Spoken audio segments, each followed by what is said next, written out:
Muy buenas, te doy la bienvenida a un nuevo episodio del podcast de Potencial Humano, el espacio donde profesionales y aficionados del movimiento y del entrenamiento aprendemos juntos. En esta ocasión tengo la oportunidad de hablar con mi amigo Josu Tari, un entrenador con ya muchos años de bagaje, y si conoces a Josu sabes que cualquier conversación con él merece la pena ser escuchada.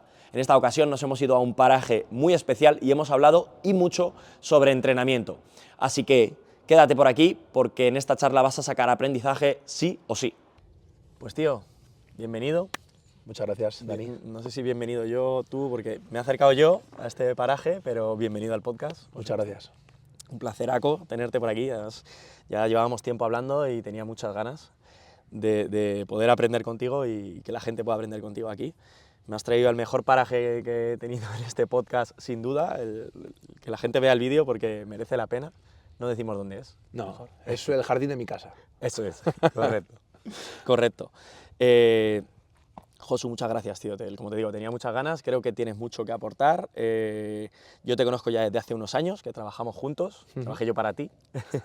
Trabajaste conmigo, Trabajé mejor contigo. dicho. Fue poco tiempo, pero me causaste ahí un impacto curioso y de hecho tengo alguna anécdota, algún dato que iré soltando por ahí. Y es algo por lo que he decidido traerte aquí, obviamente, porque sé que eres un gran profesional y vamos a arrancar un poco por ahí. Te voy a preguntar, profesionalmente, ¿tú cómo te defines o qué crees que aportas, ¿no?, a la sociedad, profesionalmente hablando? Genial. Bueno, a la sociedad, en términos generales, no sé lo que les aporto, más allá de empujarles a que se muevan, ya sin hablar de actividad física, ejercicio físico, deporte, pero como me considero, aunque haga muchas otras cosas, es preparador físico. Es con lo que me he sentido identificado hace 10 años, con lo que me sigo identificando a día de hoy, y no sé dentro de 10 años cómo me identificaré, pero más allá de que sea profesor, formador, divulgador, y hay gente que hasta me dice, ¿eres youtuber? Digo, que me haya visto en YouTube no significa que sea youtuber. Me considero preparador físico, educador físico, y lo que aporto a la gente que se pone en mis manos pues es una forma diferente de ver los problemas o asuntos a resolver que tenemos todos, ya sea una lesión, ya sea un hándicap, un objetivo deportivo o simplemente un camino diferente, evaluando no solo el proceso desde el punto de vista científico, sino desde esa aplicación práctica que comprende nuestro trabajo, que debería ser arte y no debería dejar de perder esa esencia que creo que tiene nuestro trabajo. Totalmente. Mira, te he hecho esta pregunta y has sacado tú un concepto a colación que digo, a ver si lo saca él. Lo has hecho y que me encanta y que cada vez me identifico más, que es el concepto de educador físico y no te he oído tanto el concepto de entrenador personal. ¿Por qué? ¿Qué se diferencia o qué te hace identificarte más con ese concepto de preparador físico y de educador físico principalmente que con el de entrenador personal? Claro.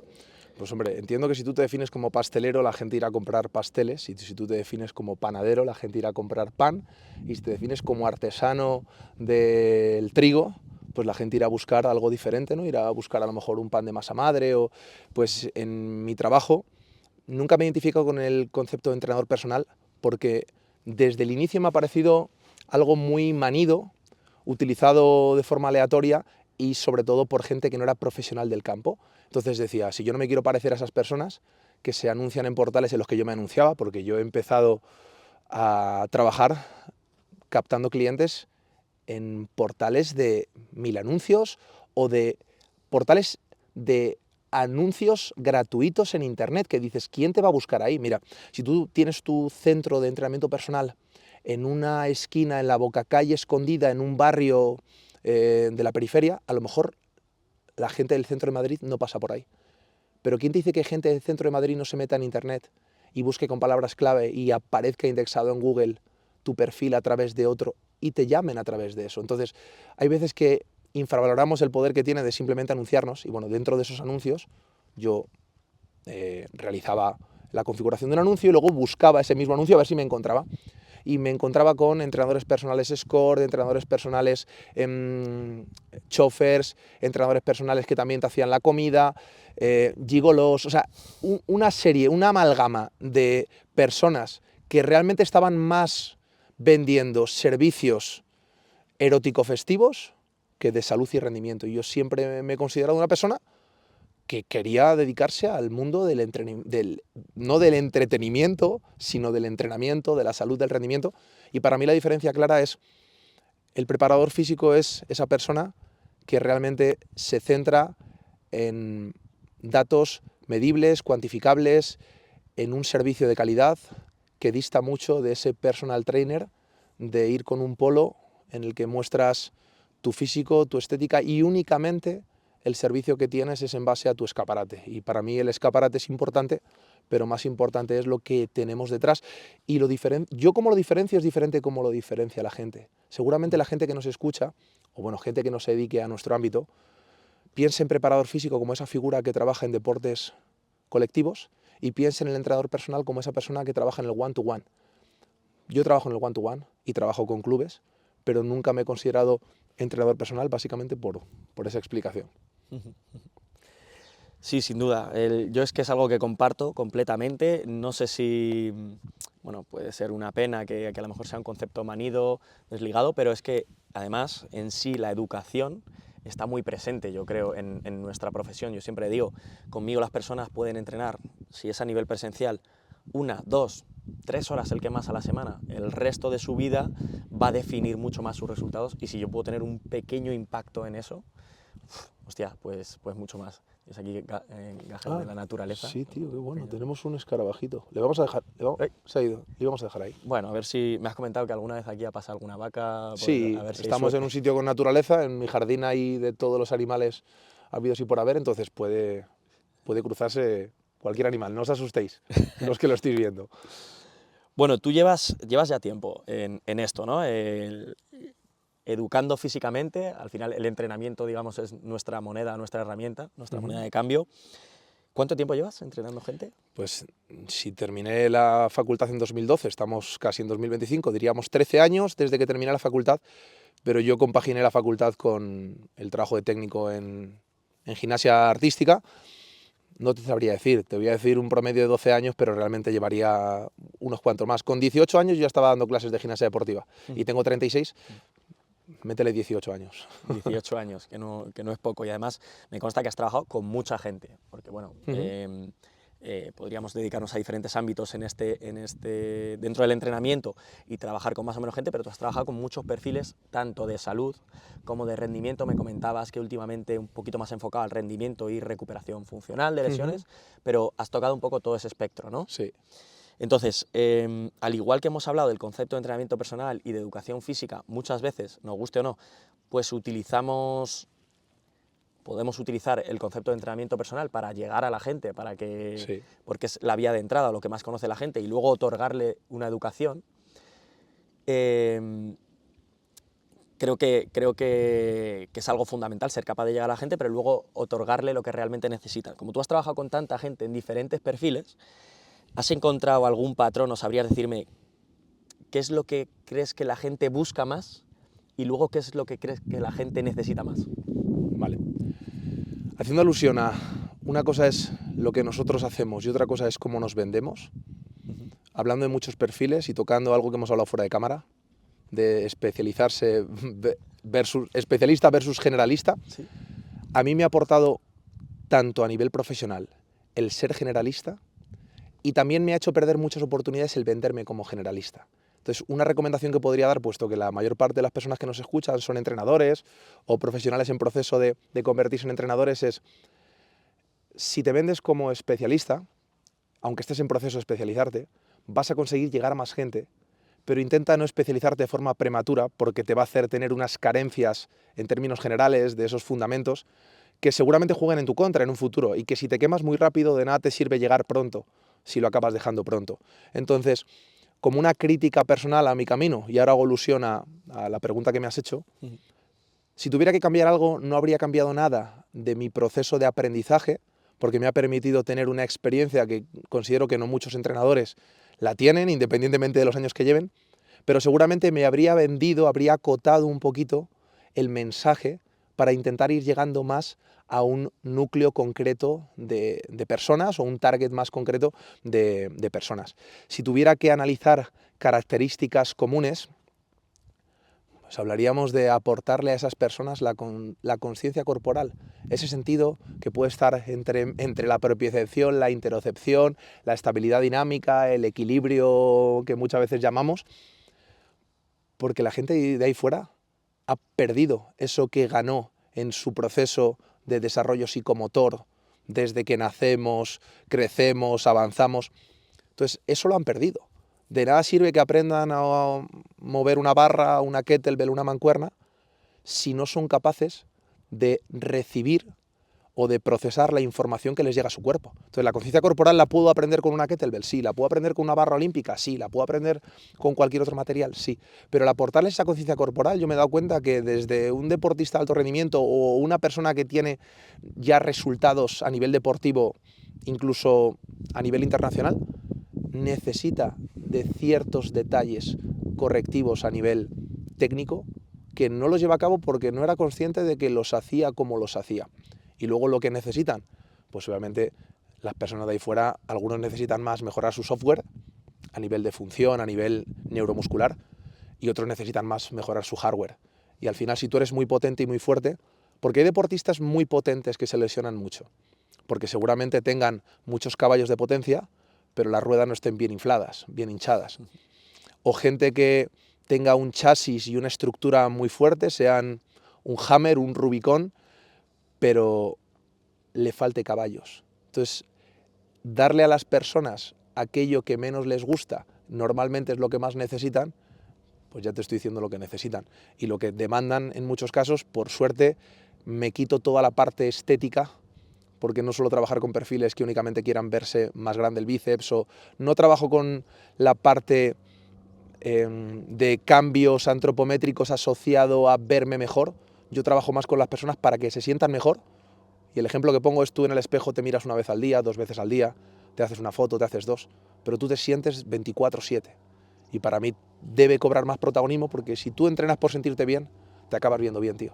Es imposible tener una mala postura y sentirte bien, es imposible tener un mal físico y sentirte bien. Entonces la consecuencia sí es mejorar tu estética, sí es mejorar tu postura, pero no es el objetivo primordial a cubrir con el entrenamiento, o al menos no el que cubro yo con mis alumnos.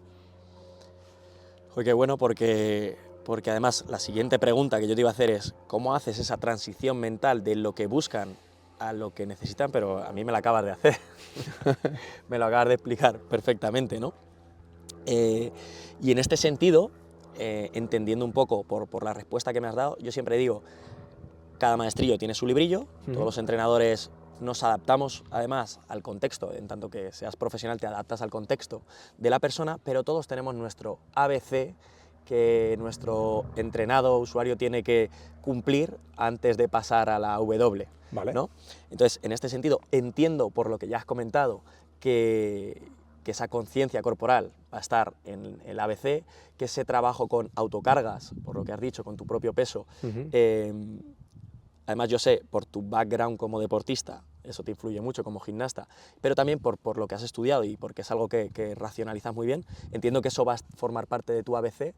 Vamos a bajarlo un poquito a tierra, De acuerdo. es decir, qué tipo de tareas sí o sí ineludiblemente tienen que hacer o qué criterios tienen que cumplir las personas que trabajan contigo para poder avanzar. Genial. Bueno, si analizáramos más que cualidades, capacidades, yo suelo plantearlo en términos de recuperación funcional o de readaptación de una lesión, en términos de desarrollo psicomotor, o en términos de una persona entra por la puerta, nunca ha entrenado contigo y tiene que avanzar. Y suelo plantearlo con directrices muy similares en los 3 casos. Es decir, si yo no tengo una amplitud de movimiento, si yo no controlo esa amplitud de movimiento, significa que voy a tener carencias y restricciones, tanto si tengo exceso de compliance, exceso de amplitud de movimiento, como si tengo demasiado stiffness y falta de movilidad. Entonces, intento plantear movimientos en todos los programas motores que controlen los principales núcleos articulares a nivel de flexo-extensión, inclinación lateral y rotación. Después nos vamos a la cintura pélvica y a la cintura escapular, que solemos denominarlos dentro de todos los movimientos parciales que hay: anteversión, retroversión, retracción y protracción, simplificándolo mucho. Y luego nos iríamos al programa motor por excelencia, que es la respiración. Entonces, ahí veo qué carencias hay. ¿Controlamos y dominamos a nuestro antojo la anteversión y la retroversión? ¿Suceden en nuestro cuerpo las cosas que queremos que sucedan? ¿O sucede algo? Te pongo un ejemplo. Si te pido que me bajes lento en una posición de split, haciendo una zancada o un lunge, y tú en lugar de bajar lento bajas rápido, tú ya no estás mandando sobre tu cuerpo. Está ocurriendo algo que tú no quieres que suceda. Yo lo que intento es que las personas se conviertan protagonistas de su vida y del entrenamiento. Para eso tienen que controlar todas esas variables. Por no extenderme, amplitud de movimiento, estabilidad, resistencia con cargas bajas. Hablo de fuerza con cargas bajas. Antes de que una persona meta cargas altas, necesito ver si me controla el ejercicio con cargas bajas. Y lo que voy a hacer primeramente es progresar en volumen, como haríamos cualquiera de nosotros. Después progresar en intensidad y luego, remarcando o haciendo alusión a una parte concreta de la intensidad, jugaría con la velocidad. Yo suelo utilizar, por ejemplo, una metodología que no suelo ver en muchas personas, que es entrenamiento de fuerza a baja velocidad. Las siglas HSR o HSRT hacen alusión a Heavy, Slow, Resistance Training. Entrenamiento de fuerza, entrenamiento de alta intensidad, pero de baja velocidad. ¿Por qué? Porque si me controlas ese rango a tu antojo, después sé que puedo darte velocidad. Aunque mi objetivo desde el principio sea que entrenes rápido, aunque mi objetivo desde el principio sea llevarte hasta ahí, no te voy a llevar hasta ahí hasta que no estés preparado. Entonces, haciendo alusión, repito, a amplitud de movimiento, estabilidad, resistencia, por llamarlo de alguna forma, y fuerza, entendiendo primero extensión, luego intensidad. Algo que trabajo en todas las programaciones con todos mis alumnos es control excéntrico, control isométrico, control concéntrico. Y en todas las programaciones, ya hay alumnos que me dicen, oye tío, ¿pero por qué me mandas isométricos? Digo, porque si no te los mando yo no los harías. Oye, ¿por qué me mandas ejercicios con énfasis excéntrico? Por lo mismo. Para mí una forma de ganar rango de movimiento, ganar fuerza, ganar estabilidad y en definitiva incidir en todas las variables o en todas las capacidades es justamente eso, que seas capaz de acceder en control excéntrico, que seas capaz de retener la posición que llamamos isométrico y que seas capaz de retornar en control concéntrico. Hay ejercicios que me facilitan más unas acciones y ejercicios que me facilitan más otras, pero por centrar un poco ese sistema o metodología y explicarlo, al final me centro en capacidades físicas básicas y me centro en las tres fases de una contracción muscular. Pues la verdad que me parece cojonudo, tiene mucho sentido y tiene mucho sentido a nivel también, vamos a decir, ideológico en cuanto a, oye, tengo que primero que controlar antes de producir. Si quiero tener muchos caballos, primero tengo que tener buen control, buen chasis. Tiene mucho sentido a nivel estructural y metabólico, de que estoy generando unas bases metabólicas de capacidad sobre las que luego construir potencia a nivel estructural, a nivel de tejidos, incluso a nivel neurológico, porque todo el trabajo lento que a veces es desprestigiado, ¿no? Sobre todo la corriente de entrenamiento basado en velocidad. Tal cual. Por supuesto, también, ojo, que yo soy el primero, que yo tengo mi encoder y entreno, pero hay que ver cada herramienta, ¿no? en su lugar. Y a nivel neurológico, el entrenar lento genera o estimula que yo tenga que adaptarme al entorno por un proceso de feedback neurológico y eso me va a generar, valga la redundancia, más adaptabilidad, más capacidad de adaptarme en el futuro a diferentes contextos. Yo siempre digo, variabilidad genera adaptabilidad. Ahí está. Y eso pasa por los fundamentos. Oye, de toda esta variabilidad, ¿qué va a pasar siempre? Siempre va a haber, pues como tú has dicho, un concéntrico, un excéntrico, un isométrico. Pues vamos a empezar por ahí, despacito y con buena letra. Y luego pues, a partir de ahí puedo avanzar. Siempre. Esto no quiere decir que en una fase de intensificación o en una fase de picking el trabajo excéntrico reduzca tanto el protagonismo que a lo mejor comprenda un 5% o directamente no lo meta, pero no lo meto de forma puntual en un bloque completo. Por poner un ejemplo y aterrizarlo para esos entrenadores que nos escuchan. Yo antes de enseñar a una persona a hacer un salto, hacer un CMJ o hacer un squat jump, yo le enseño primero a hacer un drop squat. Es decir, necesito que aprenda a frenar antes de acelerar. Necesito que aprenda a amortiguar antes de saltar. Y eso no siempre se utiliza en metodología, por ejemplo, de entrenamiento pliométrico. Y ahí yo lo que hago es minimizar riesgos. Y hablando de ese VBT, entrenamiento basado en la velocidad versus HSR, para mí no es uno u otro. Ahora bien, no he sacado a nadie del pozo en una lesión entrenando VBT. A nadie. Cuando hay una lesión, ni en el grado, ni en el estadio 1, ni en el 2, ni en el 3, ni en el 4, excepto que ya estemos hablando de introducir el rendimiento de forma específica, no he utilizado el VBT. Entonces, si nos centramos siempre en máxima contracción voluntaria, es más, yo entreno a opositores, entreno a deportistas, muchos de ellos saben sobre entrenamiento y les choca mucho cómo todo el feedback que le doy es házmelo más lento, házmelo más lento. Y dicen, cabrón, yo siempre he pensado que había que entrenar a la máxima velocidad voluntaria, máxima velocidad concéntrica. Digo, sí. Digo, ¿y sabes lo que te sucede? Que tú mismo te estás demostrando que no eres capaz de entrenar lento. Y eso es lo que me preocupa. No me preocupa que entrenes rápido, me preocupa que eres on-off, que no hay fuerza adaptativa, que o me haces un gesto estático o me haces un gesto explosivo. Y el ser capaz de jugar con esas horquillas de velocidad es lo que va a hacer que tu sistema nervioso sea mucho más adaptable y, por lo tanto, aunque hablemos de forma generalista en prevención de lesiones, joder, es una forma directa. Si yo te doy más capacidades de adaptarte, a su vez estoy limitando o minimizando el riesgo de lesión ante estímulos variados. Sí, sí, totalmente, totalmente. Además que nosotros leemos estudios y vemos cómo entrenando con alta velocidad, con metodología basada un poquito en velocidad, se obtienen resultados muy buenos. Insisto, es una herramienta que yo también utilizo, pero siempre hay que darle una vuelta, ¿no?, al tema. Y claro, tiene resultados muy buenos en un proceso de 6, 8, 12 semanas. Es decir, sí, mejoras tus valores absolutos de fuerza, una misma carga eres capaz de levantarlo más rápido, lo cual en rendimiento deportivo va a ser crucial, pero hay muchos más factores cualitativos, como estás comentando, oye, ¿cómo regulo? ¿Cómo me adapto? ¿Qué calidad tengo? Si yo sé que donde más fuerza va a recibir mis estructuras es en la caída, en el excéntrico. Vale, bajo el contexto de solo números, venga, pues me pongo a hacer con una polea cónica, trabajo para sobrecargar excéntricamente y tengo más fuerza excéntrica. Sí, pero ¿cómo se está colocando esa rodilla, ese pie? Entonces, imagino que también juegas aprovechando ese tempo, sí, con la parte cualitativa, que pocos números podemos sacar de ahí. Claro, y la forma de entrenar esa variable cualitativa es haciéndolo a menor velocidad.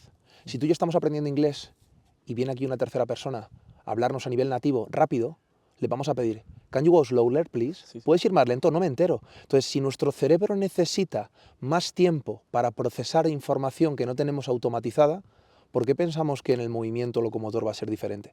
Y luego, seguramente demos mucha importancia al excéntrico y al concéntrico. Yo voy a hacer ese guiño a los isométricos, y no desde el punto de vista de la especificidad, desde el punto de vista de en ese ciclo estiramiento-acortamiento, en esa fase de elongo, contraigo, exploto, el punto entre el excéntrico y el concéntrico, en ese punto justamente de transición la velocidad es cero. Y dime qué tipo de estímulos comprenden velocidad cero, los isométricos. Por eso los utilizo mucho y los sobrecargo.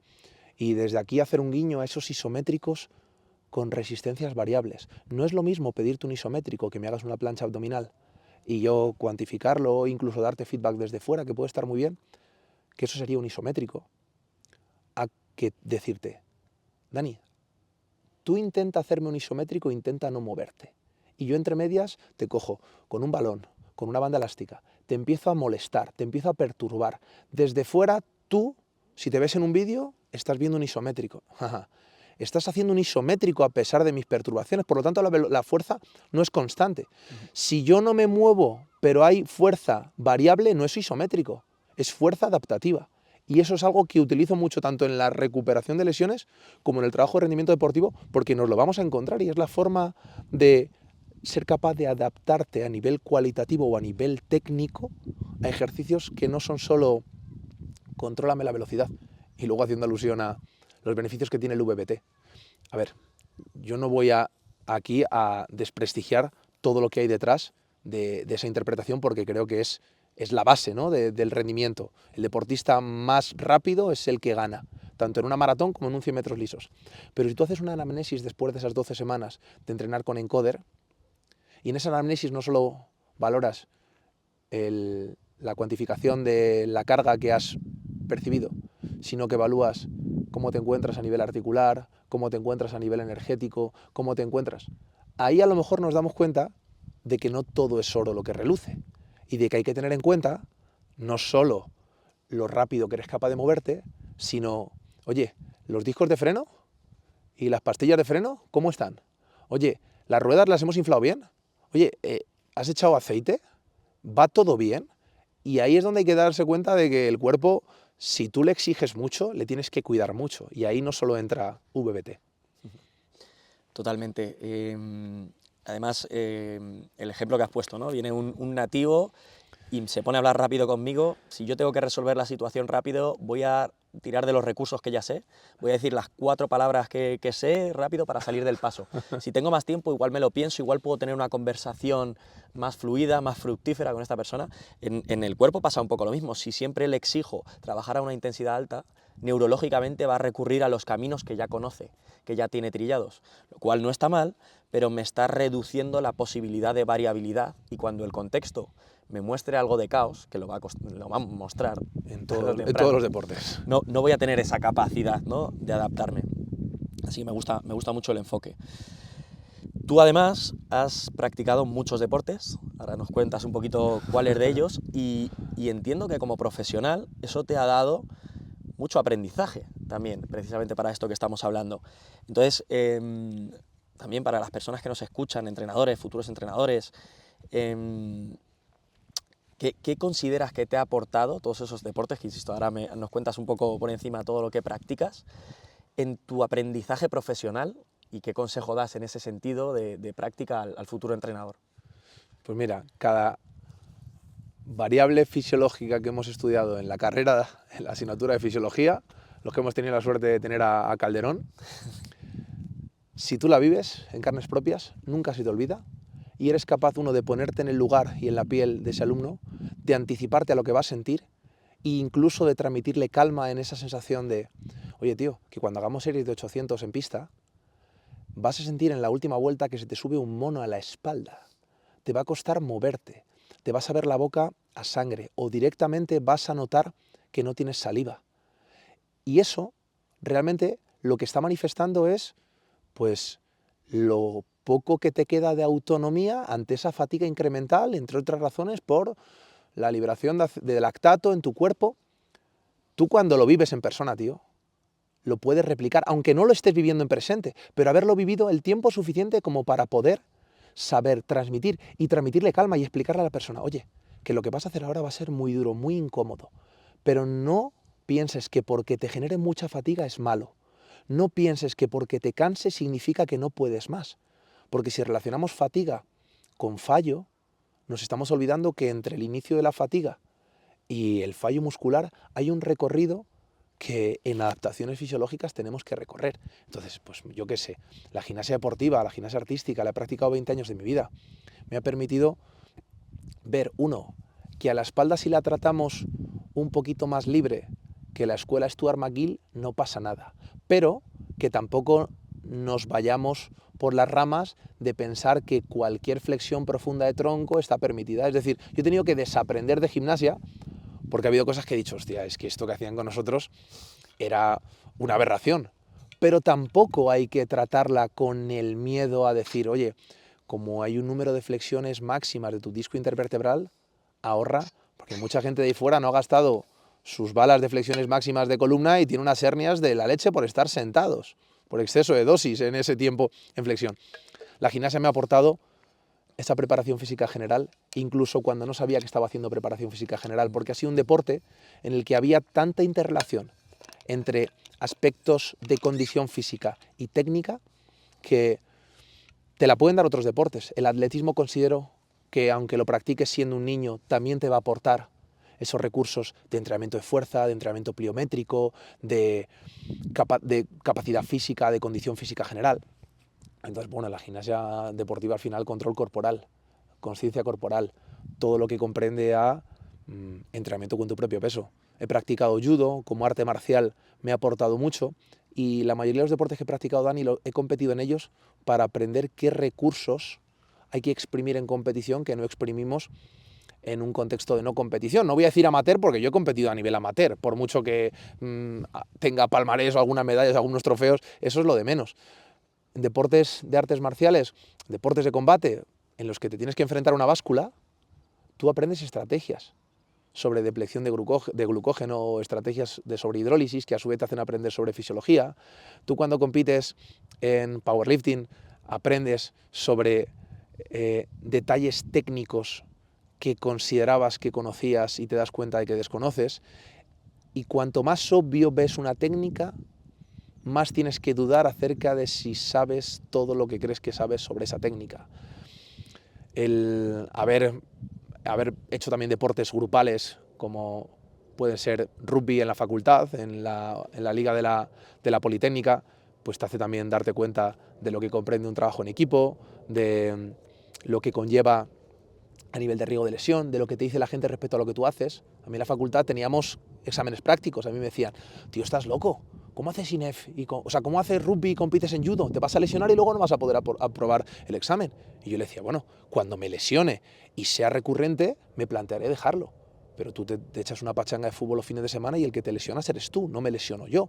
Entonces, para darte cuenta también de no analizar solo desde fuera, porque haya más violencia entrecomillada en un deporte, va a ser mayor el índice de lesiones. Entonces, en definitiva, vivenciar el deporte te hace aprender aspectos técnicos, aspectos estratégicos y también aspectos fisiológicos que se entrelazan porque en judo la preparación física es concurrente, en gimnasia la preparación física es concurrente y en la mayoría de los deportes la preparación física es concurrente, incluso en deportes de fuerza, porque no hay pretemporada.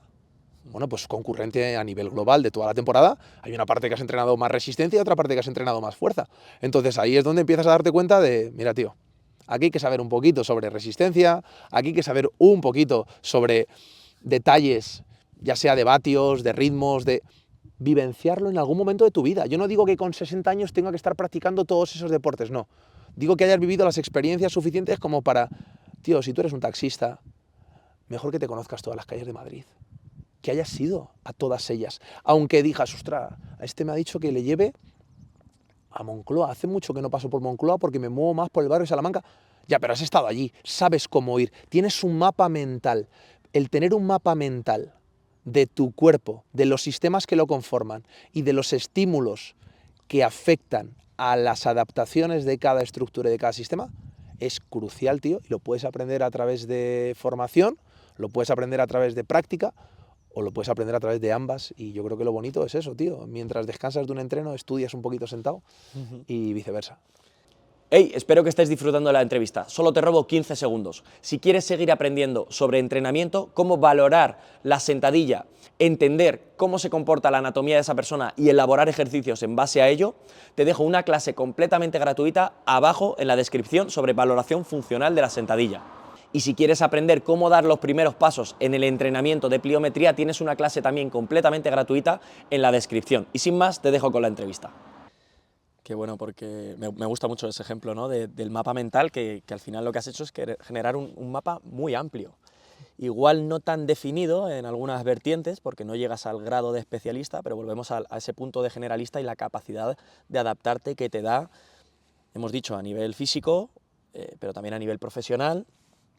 Y yo te quería preguntar, tú que llevas tiempo en esto, muy metido en el entrenamiento, aunque por épocas en un deporte, en otro, sin deporte, y también a nivel profesional muy metido. Hostia, yo veo muchas veces que en nuestro caso, en nuestra profesión, y entiendo que en muchas otras, a veces hay un conflicto entre nuestros gustos personales y lo profesional, ¿no? Y la línea que divide lo profesional y lo personal se puede difuminar. No sé si tú has tenido algún caso, si en tu caso ha pasado esto, has vivido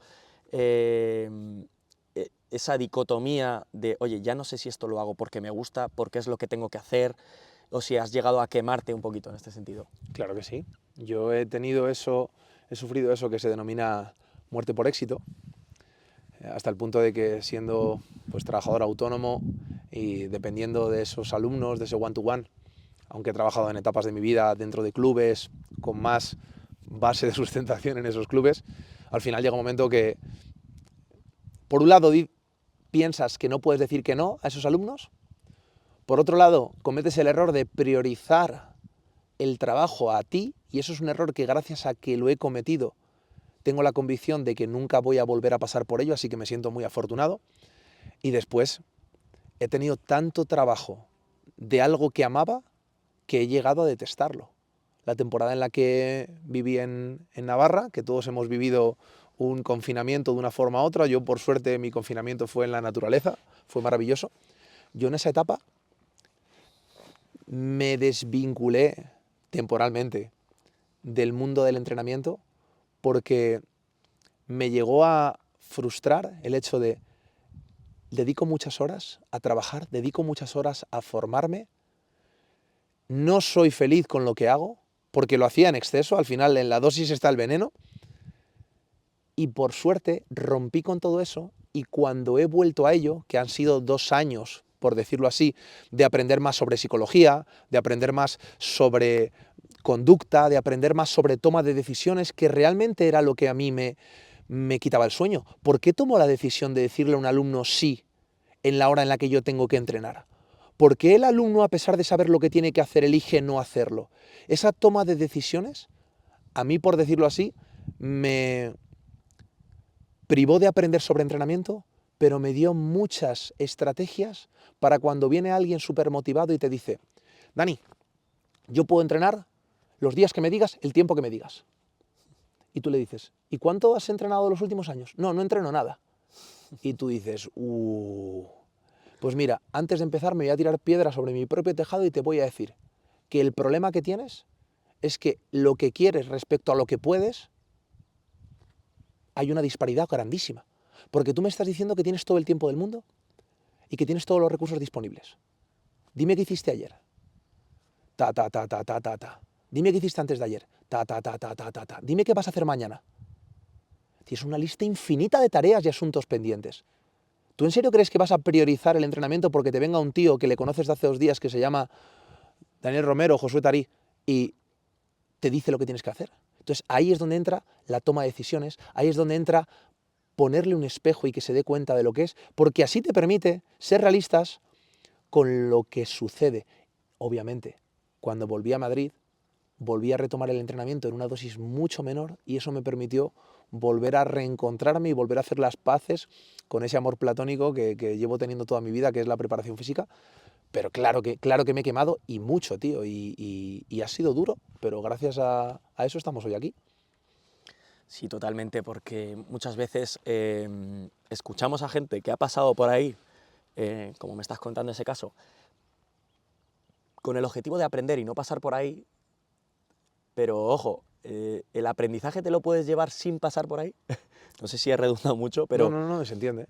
la idea, eso es algo en lo que reflexiono yo muchas veces, ¿no? Que tratamos de escuchar, pues eso, podcasts o ver vídeos de gente de éxito que te cuenta, joder, pasé por un fracaso para llegar ahí, o pasé por esto para poder valorar aquello, y dices, ah, pues mira, aprendo de esta lección. ¿Lo aprendes tanto escuchando un podcast como viviéndolo en tus carnes? No, yo considero que no. Y segundo, no le recomendaría a nadie emular los pasos que he tenido. Porque muchas veces queremos emular a alguien que a lo mejor está donde nosotros queremos estar, o que tiene más experiencia, o que no, tío. Yo intento decirle a la gente los errores que he cometido para que no los cometan. Ahora bien, también tienen que entender que si tú en un momento de tu vida estás más expuesto, en un momento de tu vida has sacrificado más otras áreas, obviamente a nivel profesional has podido crecer más.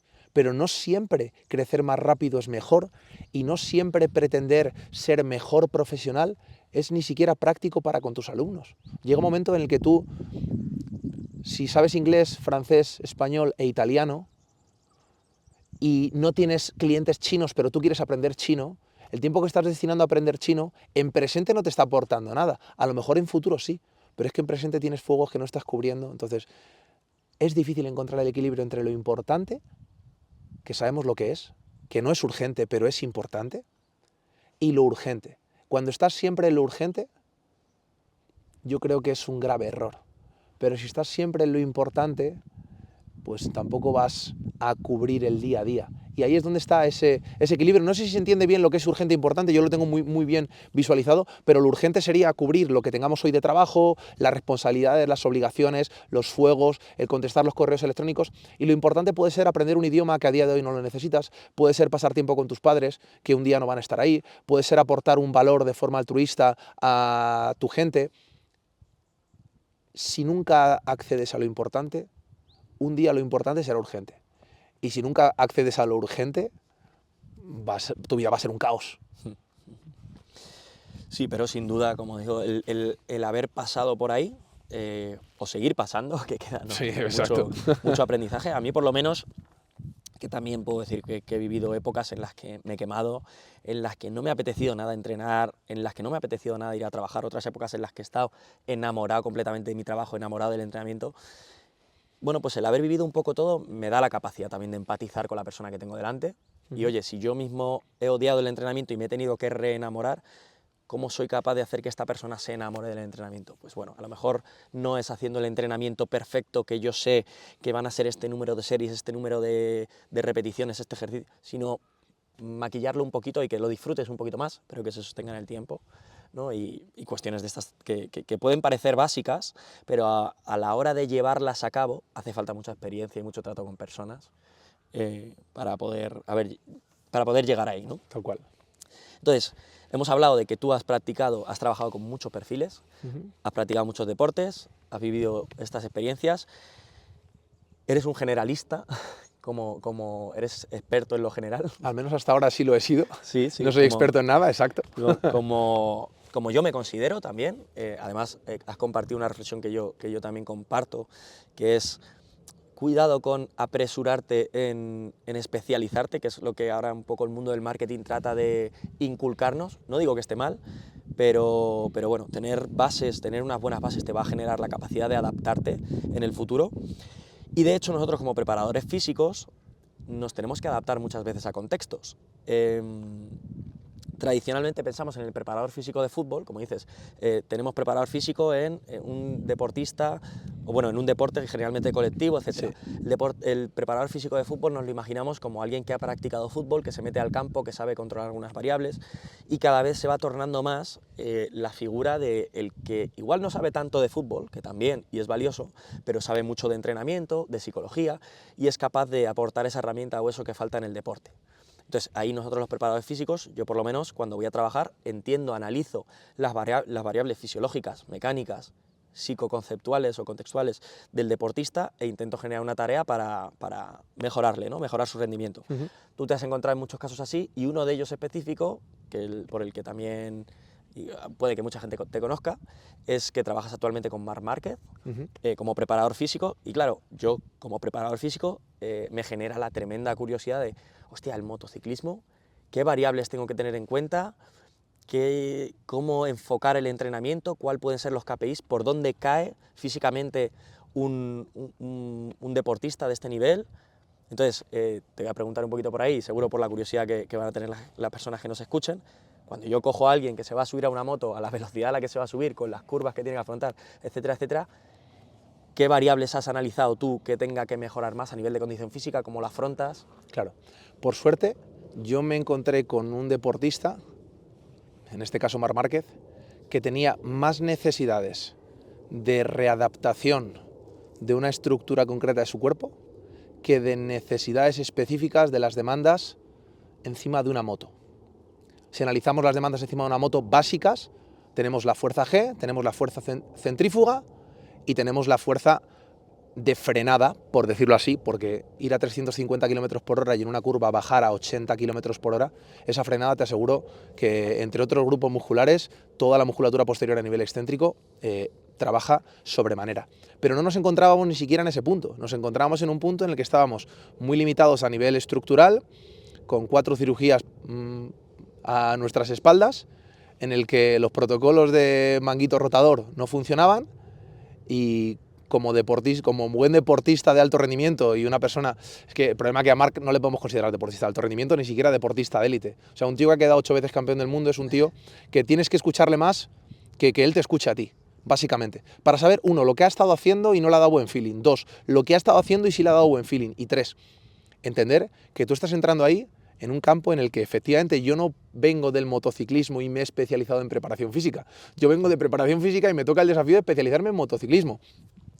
Lo primero, sinceridad, Dani. Yo cuando me reuní con su manager y con su hermano y con él, les dije, bueno chicos, primero que quede claro que yo no tengo ni puñetera idea de MotoGP. No tengo ni puñetera idea. Si entendéis eso, podemos empezar a hablar. Y el manager fue alumno mío en su día y me dijo, vale, pero tú entiendes sobre el cuerpo y el piloto es el cuerpo que va sobre la moto. Entonces, ahora mismo necesitamos eso. No necesitamos que sepas todas las partes de la moto, todos los comandos, todas las escuderías.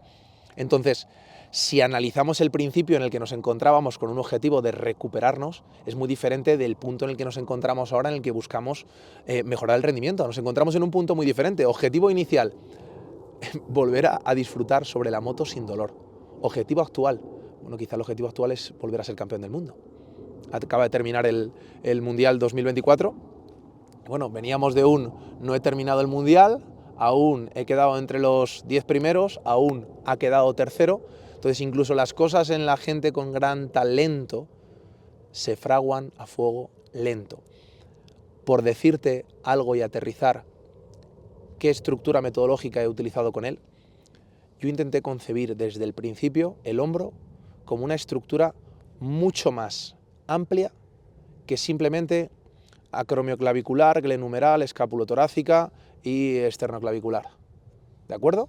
Entonces, entendiendo eso y después hablando con respectivos cirujanos, qué se ha hecho en esta cirugía de la Target, qué genera eso, qué afectación hay a nivel neurológica. Yo tuve la suerte de, durante la primera temporada, de trabajar en paralelo acompañado de un grandísimo fisioterapeuta como es Fran Ortega, que es experto en neuromodulación y además es profesor de varias universidades, y es un tío que nos permitía abrir ventanas sin dolor para trabajar y meter tensión mecánica y que no solo lo toleráramos durante el ejercicio, sino que la resaca después del ejercicio no fuera demasiado estructural a nivel articular.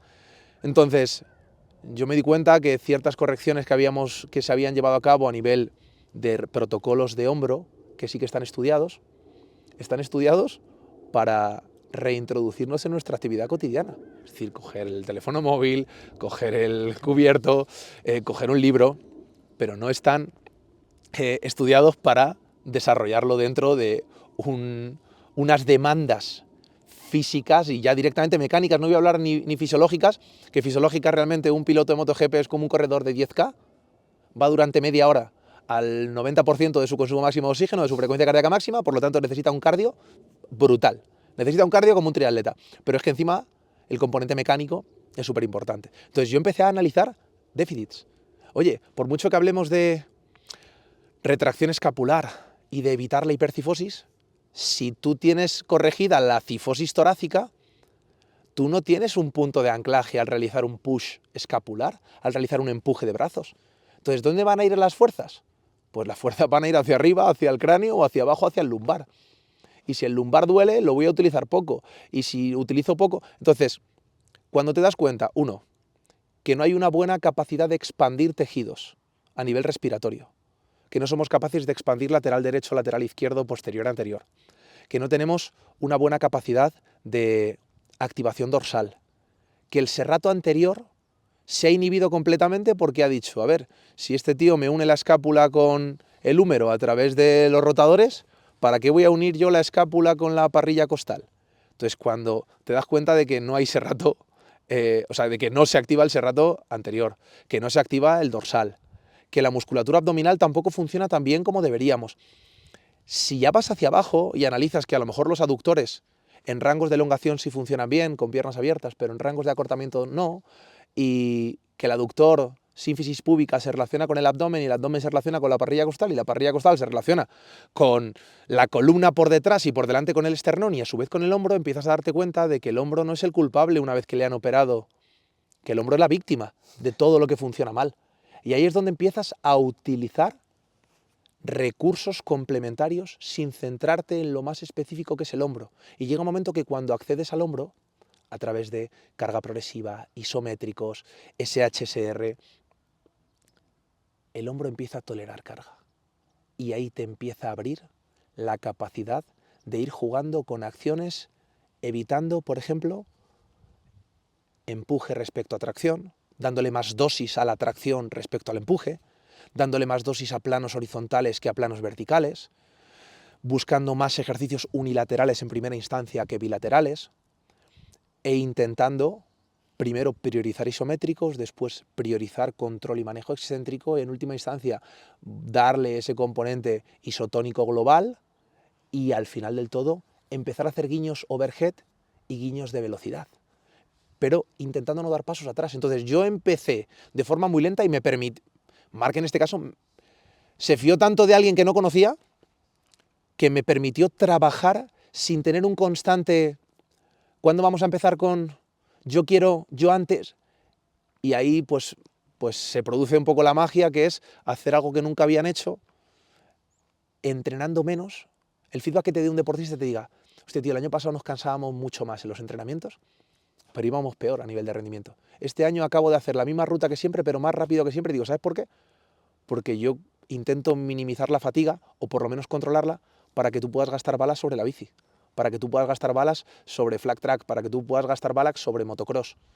Porque si yo siempre te genero la misma fatiga que en pretemporada, lo que vas a llegar es mucho más cansado. Y no siempre, a ver, te puede funcionar a veces, pero si no te adaptas, tienes más que perder que de ganar. Entonces siempre analizar ese qué puedo ganar, qué puedo perder. Y luego dentro de lo que he dicho, Dani, pues habría que hablar de ejercicios, ¿no? ¿Qué ejercicios me sirven para potenciar aductor en acortamiento? Pues imagínate, un aductor de Copenhague.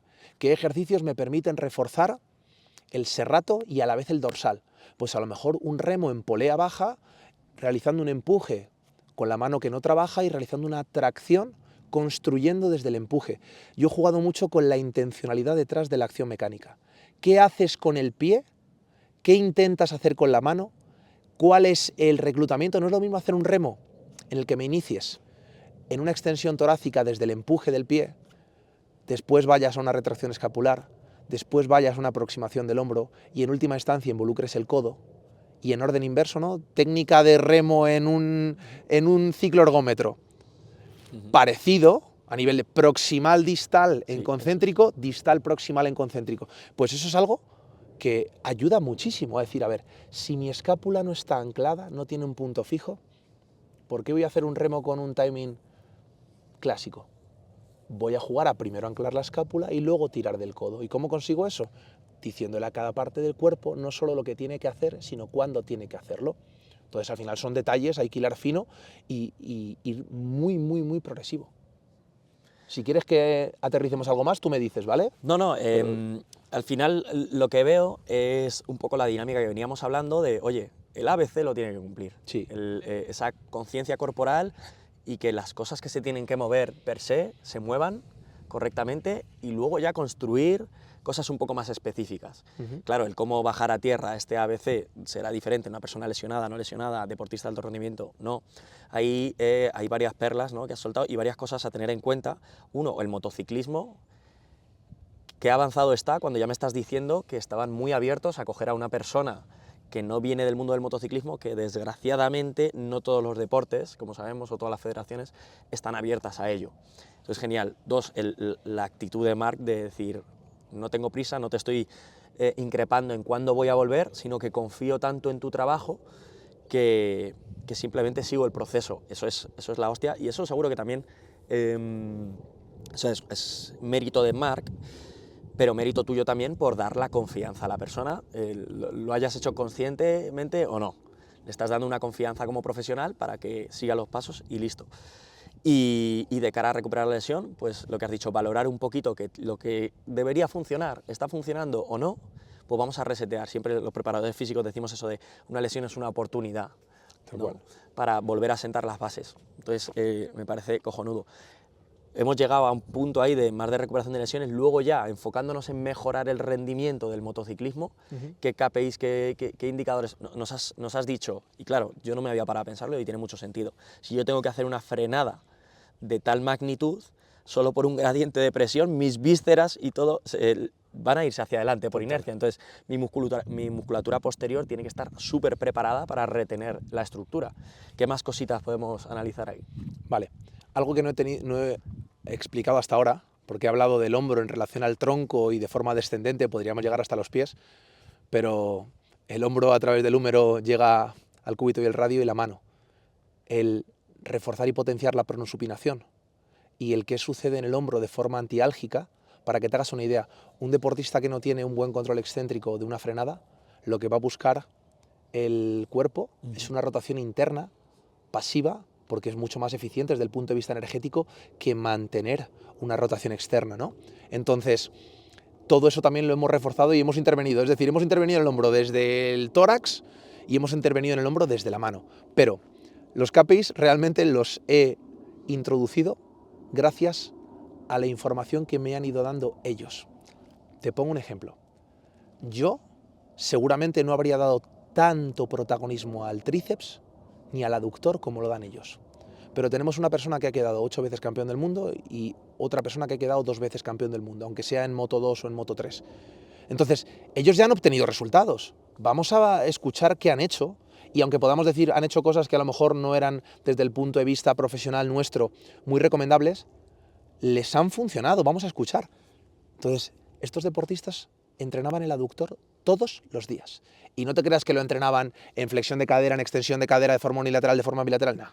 Típica máquina de aductor, tuntún, tuntún, tuntún, tuntún, mecánico. Vale, pues hombre, no vamos a entrenar aductor 5 días, pero a lo mejor tampoco lo voy a entrenar un día a la semana. Porque si vosotros consideráis que en la moto os da un feeling muy bueno el tener esa zona entrenada, el tener esa zona vascularizada, el tener esa zona muy trabajada, vamos a darle una importancia crucial al aductor.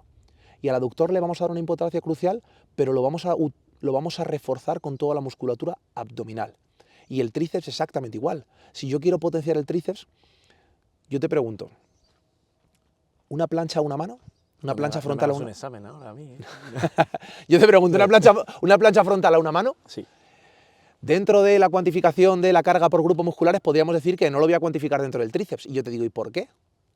Si yo estoy viendo que se dibuja tu tríceps y aparte de estar trabajando toda la musculatura escapular, el deltoides, entonces yo he intentado valorar qué grupos musculares ellos le dan un protagonismo crucial porque les da confianza sobre la moto y después el protocolo básico que he utilizado con ellos, por darte también un poco más de información, es después de un gran premio priorizamos la recuperación. Así que se hace un protocolo de cardio regenerativo, de movilidad y de liberación miofascial. En el caso de que necesiten fisioterapia, fisioterapia. Pongamos que hay gran premio un finde y al finde siguiente hay otro gran premio. No hay una fase de acumulación, no me permite generar una fase de acumulación a nivel de rendimiento. Entonces, cuando hay grandes premios encadenados, no podemos pretender como preparadores físicos que haya una mejora del rendimiento en el gimnasio. Lo que tiene que haber es hay que intentar evitar que pierdan rendimiento durante la temporada y ese es el objetivo. ¿Cómo conseguimos eso? 3 sesiones diana. Una sesión de recuperación, una sesión de potenciación y de refuerzo muscular, en lo que hacemos es llevar flujo sanguíneo al cuerpo. En el caso de que hubiera zonas doloridas, pues podemos usar BFR, ¿vale? Restricción del flujo sanguíneo para llevar flujo sanguíneo, podemos utilizar sauna, pero principalmente vamos a utilizar ejercicios diana para hipertrofia. Ejercicios unilaterales, ejercicios bilaterales, ejercicios excéntricos, no voy a meterlos mucho para no generar una fatiga muy marcada, y en definitiva buscar un puente entre un cardio regenerativo y una potenciación neural que sería la tercera sesión. Sesión 1 cardio regenerativo, sesión 2 metemos un trabajo de patrones básicos de movimiento. Vale, tracción horizontal, ¿qué grupos involucro? Estoy haciendo hipertrofia, esos grupos musculares, aunque lo llame tracción horizontal. Empuje vertical, estoy trabajando estos grupos musculares. Entonces, principales programas motores, como hemos hablado antes al principio, y en la fase de potenciación neural, lo que suelo hacer es un contraste francés o un trabajo en el que meto un ejercicio con mucha carga y poca velocidad. Normalmente les planteo iso-hold. Si lo pueden mantener, será iso-hold. Si no pueden mantenerlo, será iso-push. ¿Vale? Básicamente, si no me pueden mover la barra, les coloco una barra en un press horizontal Y se la cargo con un peso en el que sé que si tienen un buen día la van a levantar en ese rango terminal de extensión del codo, y si no tienen un buen día se quedan ahí. No pierdo nada. Entonces ellos autorregulan. Si son capaces de levantar la barra, habrá un isopush y me mantienen en extensión completa. Si no, pues mantenemos en cierta elongación ese empuje. Un estímulo, repito, baja velocidad o velocidad cero.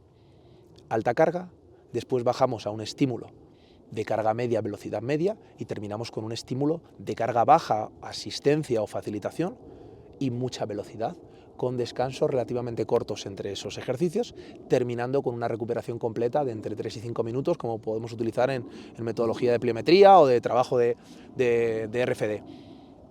Y eso es lo que hago con ellos, básicamente. Un día me centro más en recuperar a nivel fisiológico, a nivel hemodinámico, otro día me centro más en recuperar a nivel muscular sin generar mucha fatiga, y otro día intento generar esa mejora del rendimiento por ese gradiente de, hostia, te estoy pidiendo 130 kilos en press de banca. No sé las cargas a las cuales te enfrentas en una moto, pero va a haber más aerodinámica y te vas a acoplar mejor, y seguramente si te enfrentaras a esas cargas no aguantarías media hora sobre la moto. Entonces intento pedirles más en el gimnasio de lo que se van a encontrar en carrera. Claro, nada, buenísimo. Si al final, analizando un poco de forma más específica los requerimientos motores de ese deporte, estás tocando un poquito toda la parte del espectro de trabajar con velocidades más bajas, aplicaciones de fuerza más altas, velocidades más altas, aplicaciones de fuerza más bajas, y entiendo que en la moto se va a enfrentar a todo eso, como en casi todos los deportes, pero bueno, con un patrón ahí motor específico. No busco ejercicios con un manillar sobre un fitball. Sí que utilizo los fitballs, y los utilizo con el objetivo de, para que te hagas una idea, este tipo de deportistas, concretamente Marc y Alex, son capaces de subirse de pie en un fitball, lo que implica una capacidad de tensionar el fitball a nivel de aductor y realizarme sentadillas. Lo meto como una forma de que conecte con una variabilidad y una adaptación puntual, y lo meto como un ejercicio que cuantifico dentro de aductores, no porque únicamente utilice eso. Y también porque ellos venían de un trabajo muy de Bosus Fitballs, entonces para tampoco erradicar directamente todo eso, sí que lo he utilizado. O un steer de pot lo haces sobre un fitball, un chop con polea tumbado boca arriba en el fitball también lo puedes hacer sobre el fitball. O sea que sí utilizo material alternativo, pero no utilizo ejercicios específicos que dijera, es que este ejercicio solo lo trabajo con pilotos de MotoGP. No. No, al final utilizas, por lo que has comentado, muchas herramientas, ya solo en estas charlas utilizas muchas herramientas, y seguro que más que metes, pero todas con un razonamiento detrás muy lógico, y al final viene, ¿no?, de esa base que hemos ido desarrollando profesionalmente. O sea que me parece cojonudo. Y fíjate que comentas lo del fitball, lo del Bosu.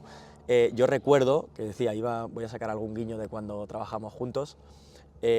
No se me olvidará, en una charla que hacíamos, tú comentabas el cuidado con juzgar el trabajo que vemos, porque puede haber un razonamiento detrás. Y me acuerdo, no se me olvida una anécdota que tú dijiste, que una vez en el retiro vistes igual está un poco tergiversada la anécdota, un entrenador mandando que cayesen de rodillas al suelo, o sea, un impacto con las rodillas en el suelo, que no sé si dijiste algo así como, bueno, igual eso no, pero cuidado con ver trabajo y juzgarlo desde fuera, porque puede tener, y ya vemos que tiene, un razonamiento lógico muy potente detrás, ¿no?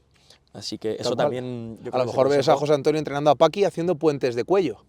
Y dices, Paqui se va a romper. Bueno, a Paqui la ves en chándal, pero Paqui por las tardes se pone un kimono de judo y es campeón de Europa de judo. Entonces, si no hace puentes de glúteo, es más arriesgado que hacer puentes de cuello que hacer puentes de cuello. Entonces, efectivamente, yo creo que el intentar no juzgar nos aporta esa capacidad de el beneficio de la duda. A todo el mundo yo le doy el beneficio de la duda. Ahora, a la primera que no me lo sabe justificar o que veo incongruencias claras, que digo, a ver, lo que estás es buscando la lesión, ahí no hay tu tía. Pero bueno. Sí. Qué bueno, pues mira, por cerrar hay un temilla que me gustaría comentar, no lo tenía apuntado, pero como en vista a esta maravillosa charla que yo veo mucho análisis a nivel motor y conceptual de diferentes movimientos, de diferentes deportes que tú has experimentado y que experimentas personal y profesionalmente, hay unas disciplinas que últimamente te has ido enfrentando a ellas, incluso a nivel competitivo. Veníamos hablando antes de la kettlebell y las mazas. Sí. Yo soy un amante de las kettlebell, lo utilizo un montón, analizo muchísimo el movimiento y qué puede aportar. De las mazas no tanto, es algo que tenemos pendiente también, un día Totalmente. de venirnos aquí al jardín de tu casa a tocar Cuando quieras. las mazas. Y te quería preguntar, ¿qué puede aportar esto, una vez tenemos ese ABC cubierto, probablemente, ¿no? ¿Qué puede aportar el uso de estas herramientas o estas disciplinas a la salud, al rendimiento de las personas? Bueno, yo creo que con las kettlebell tú o Guillermo Pajuelo lo sabréis explicar mucho mejor, de hecho aprendo de vosotros, y el feeling que tenía hace 2 años con las kettlebell no es el que tengo ahora, gracias también a, pues bueno, de forma directa o indirecta estar en contacto con vosotros.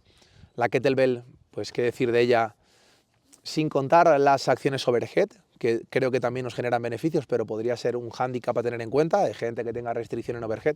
Al final ese control o ese componente excéntrico-concéntrico, algunos autores hablan de que el trabajo con kettlebells es de los pocos trabajos en los que hablaríamos de resistencia a la potencia o de resistencia a acciones pliométricas, pero sin impacto. Y a mí lo que me gusta de la kettlebell es esa capacidad de introducir un trabajo metabólico, porque al final todo ese componente elástico genera una respuesta muy aguda a nivel cardiovascular, a nivel cardiometabólico, y aunque lo realiza aparentemente en el plano sagital, realmente comprende, sobre todo cuando te pongas a una mano, comprende una concatenación y una variabilidad del uso de planos de movimiento en el que realmente no hay una acción sagital, aunque te puedas mirar al espejo mientras lo haces. Tiene ese componente de rotación, tiene ese componente de pivot de pies, esa capacidad de estabilizar en el plano frontal, entonces lo veo súper completo. Por dar una información dentro de que el control sea en multiplanos, el movimiento en la kettlebell, la mayoría de las acciones se producen en el plano sagital. La kettlebell se mueve en el plano sagital, aunque rote. Con la maza, con el mace bell respecto a la kettlebell, principalmente las acciones, aunque son también multiplanares, se producen en el plano frontal. Y diríamos que en el plano frontal, bueno, la kettlebell, repito, la pesa rusa se mueve en el plano sagital, pero el cuerpo no, ¿vale?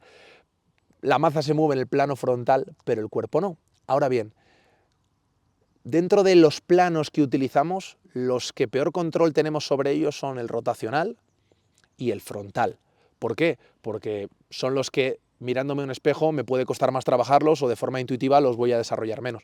Entonces, ese componente de control excéntrico, ese componente elástico de ciclo estiramiento-acortamiento que tenemos en la kettlebell, principalmente asociado a la parte posterior de nuestro cuerpo, con la maza lo tenemos a nivel lateral de nuestro cuerpo. No voy a entrar en cadenas musculares, pero una acción de un lanzamiento por encima de la cabeza comprende una carga también en ese plano frontal, que controlamos peor, que normalmente hay más déficits y que podríamos decir que es, si es mi punto débil, es por donde si rompe la cadena va a fallar.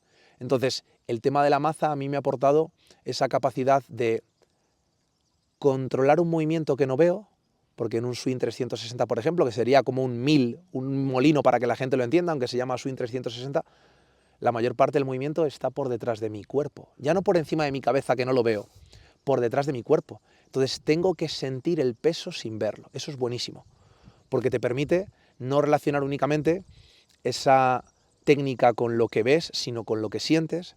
Después esa fuerza elástica de dorsal y porción larga del tríceps, que no siempre se trabaja, ayuda mucho, bueno, musculatura oblicua, dorsal, serrato, tríceps, mano, toda esa cadena es muy complementaria a cualquier acción en rendimiento de lanzamientos o en cualquier deporte que lancemos, ya sea a canasta, ya sea a portería en balonmano, ya sea en voleibol, ya sea en béisbol. Hay muchísimos deportes, aunque no los trabajemos o no sigamos la mayor parte de la gente en redes sociales a profesionales de esos deportes.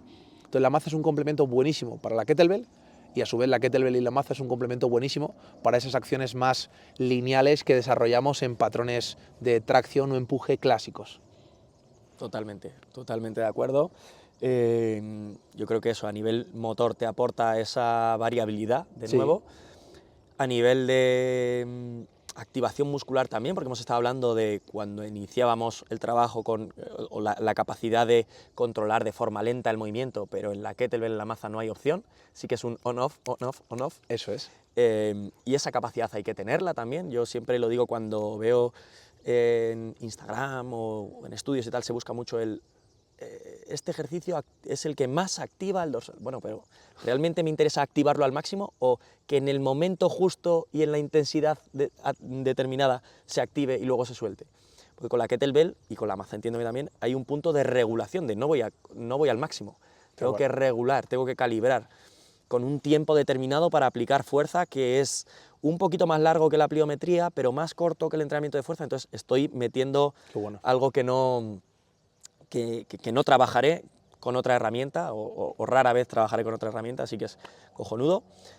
Josu, muchas gracias, tío, ha molado un montón. Un placer, tío. Yo lo he disfrutado, no sé cuánto tiempo llevamos hablando, pero bueno. Pues un poquillo más de 1 hora. Maravilloso. Y nada, un placer aquí en el jardín de tu casa, la próxima vez con mazas, con kettlebell, claro que sí.